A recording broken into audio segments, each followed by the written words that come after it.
চোরের বাচ্চা, তুই চোখে দেখিস না? তোমার এত বড় সাহস, তুমি ভাবিকে থাপ্পড় মারছো? কি হয়েছে এখানে? তুমি আমার গায়ে হাত তুললে? তুলবেই তো, তুলবে না? আমি তো খুব ভালো করেই জানি যে ভাবির সাথে তোমার কোনো অবৈধ সম্পর্ক আছে। পিরিত করো, তাই না? তলে তলে পিরিত করো। কবিতা, মুখ সামনে এই কথা কও।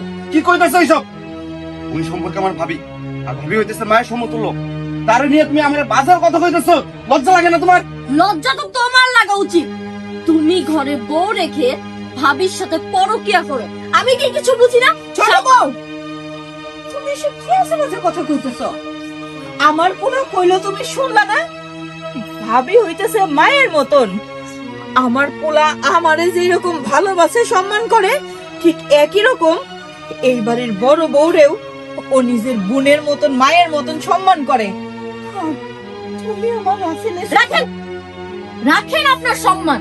সম্মান কোথায়? হ্যাঁ, আপনাদের এই বাড়ির কোনো সম্মান আছে? সম্মানে যদি থাকতো না, তাহলে আপনার চোখের সামনে এতদিন যাবত এসব চালাতে পারতো না।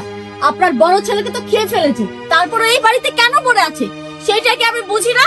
এখন আমার স্বামীটাকে হাতিয়ে নিবে, সেজন্য আমি না থাকলে তো তোমাদের সুবিধা হবে, তাই না? তখন তো খুব ভালো মতো পিরিত করতে পারবে। আমিই থাকবো না এই সংসারে। এই সংসারে থেকে আমি তুমি কি বলতেছো? হ্যাঁ, তুমি পাগল হয়ে গেছো? পাগল না, পাগল আমি হয়েছি। পাগল আপনারা আমাকে বানিয়েছে। এই সংসারে থেকে তো আমার কোনো লাভ নেই। এই সংসারে আমার কোনো মূল্যই নেই, আমার কোনো স্বাধীনতাই নেই। না আছে স্বামীর ভালোবাসা, না আছে কারো ভালোবাসা। এই সংসারে আমি থাকতে চাই না। তোমার যদি মন চায় তুমি চলে যাইতে পারো। আমি এতদিন ধরে তোমারে অনেক অনেক রকম ভাবে বুঝাইছি, অনেক রকম ভাবে তোমারে আমি কইতে চাইছি যে বৌমা, তুমি বড় লোকের মাইয়া, তুমি আমার এই গরিব বাড়িতে আইছো মানে তুমি এইখানে যেভাবে হোক নিজেরে মানায় নাও।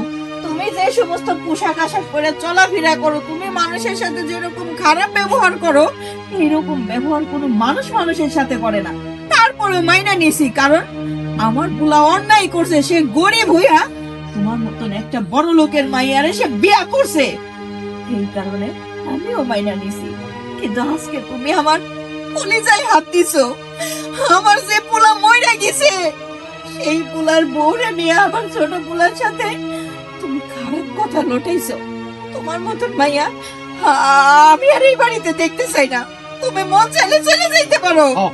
ঠিকই কইছো, আজকে ঠিক কথা কইছো। এতদিন কও নাই, এতদিন খুব তুমি আই দুহাই দিছো।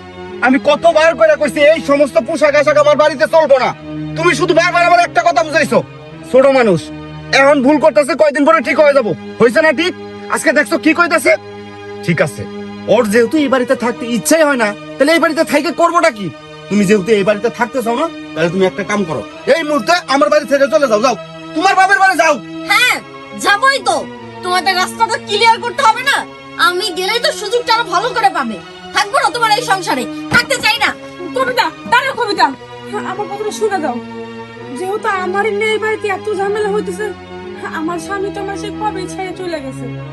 তোমার সংসার তুমি ভাঙো না, দরকার বলে সংসার ছিল আমি চলে যাবো, তুমি থাকো। যত দোষ আমার, আমি কেন এখন এই বাড়িতে পড়ে রয়েছি? মা, কবিতা যাইতে দিয়েন না মা। ভাবি, তুমি আর কত অত্যাচার সহ্য করবা? ভাই মারা যাওয়ার পরে থেকে